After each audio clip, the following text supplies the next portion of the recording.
Pernahkah saudara-saudara terjebak dalam situasi yang sulit, keinginan untuk menolong orang lain, namun terseret dalam permasalahan dan sulit untuk keluar? Ada perasaan bersalah ketika ingin melepaskan diri, tetapi jika tidak, akan terus terseret dalam masalah yang seharusnya tidak kita tanggung. Amsal 6 ayat 1-5 memberikan kita suatu pelajaran hikmat ilahi untuk menjalankan kehidupan di dalam dunia ini, untuk mengatur urusan-urusan kita dengan bijak. Salah satunya adalah bagaimana kita boleh lepas dari jeratan karena menjadi penanggung sesama.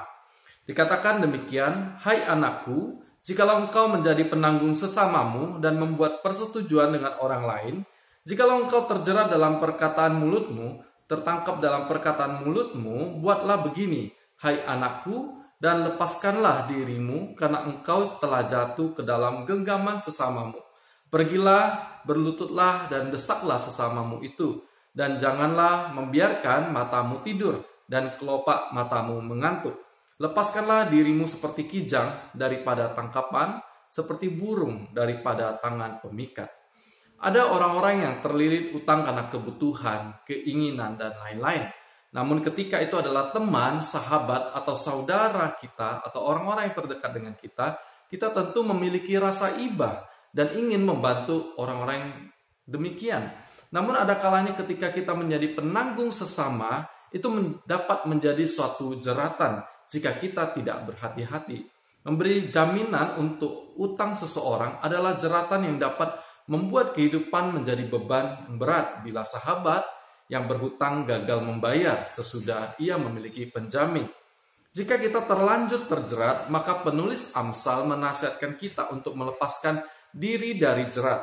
Dikatakan demikian, "Jikalau engkau terjerat dalam perkataan mulutmu, tertangkap dalam perkataan mulutmu, buatlah begini, hai anakku, dan lepaskanlah dirimu, karena engkau telah jatuh ke dalam genggaman sesamamu. Pergilah, berlututlah, dan desaklah sesamamu itu." Dalam hal ini penulis Amsal menasihatkan kita untuk melepaskan diri dari jeratan itu dengan pergi, berlutut atau memohon, bahkan mendesak. Saudara-saudara, menjadi penanggung sesama tidaklah salah. Menjadi penanggung bisa merupakan perbuatan keadilan dan amal. Orang yang mempunyai teman akan melihat bahwa menjadi penanggung bagi temannya bisa menunjukkan bahwa ia setia kawan. Dan mungkin itu bisa menjadi perbuatan yang gegabah juga. Nah, tetapi bisa saja tidak. Contohnya seperti Paulus yang menjadi penanggung bagi Onesimus, yang bisa kita baca di dalam Filemon pasal 1 ayat 9. Kita dapat membantu seseorang teman jika kita tahu bahwa ia jujur dan rajin berusaha.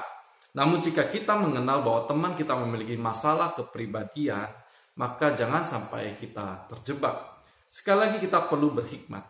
Tuhan Yesus merupakan teladan dan hikmat bijaksana. Ketika orang-orang Farisi ingin menjerat Yesus dengan berbagai kasus, maka Tuhan Yesus dengan hikmatnya dapat memberikan jawaban yang luar biasa dan tidak terjebak di dalam jeratan tersebut. Contohnya ketika Yesus ditanya mengenai pembayaran pajak kepada Kaisar, boleh atau tidak? Yesus tidak menjawab tidak. Jika Yesus menjawab tidak, maka Yesus dapat ditangkap karena ia melawan Kaisar. Tetapi jika Yesus menjawab boleh, maka Yesus dianggap sebagai orang yang pro terhadap penjajahan bangsa Romawi pada saat itu. Hal ini tentunya akan menimbulkan kebencian bagi orang-orang Yahudi terhadap Tuhan Yesus. Maka Yesus menjawab dengan bertanya, "Gambar dan tulisan siapakah ini?" Jawab mereka, "Gambar dan tulisan Kaisar." Lalu kata Yesus kepada mereka, "Berkatalah kepada Kaisar apa yang wajib kamu berikan kepada Kaisar, dan kepada Allah apa yang wajib kamu berikan kepada Allah." Sungguh Tuhan kita Yesus Kristus adalah pribadi yang mempunyai hikmat.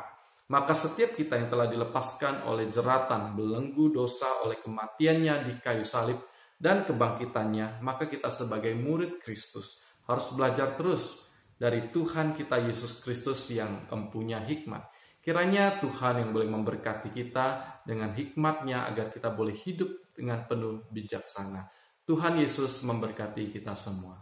Amin.